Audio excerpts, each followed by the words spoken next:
Hi, I just want to talk you through how to put a light box together. This particular one here is 2 meters. It's very straightforward. All the bars are marked, so when they come out of the carry case, 3 to 3, 4 to 4, 5 to 5, etc., etc., all the way along. After that, you've got your middle brace.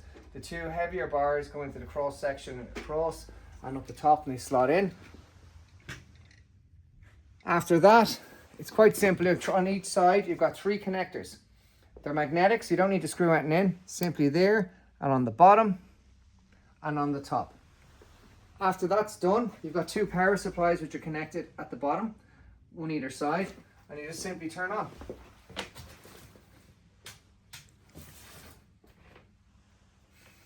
When you're putting in the graphic, the best thing to do is put each corner in, top and bottom, and then get the center, top and bottom, and then even it out either side, and it'll give you a nice finish.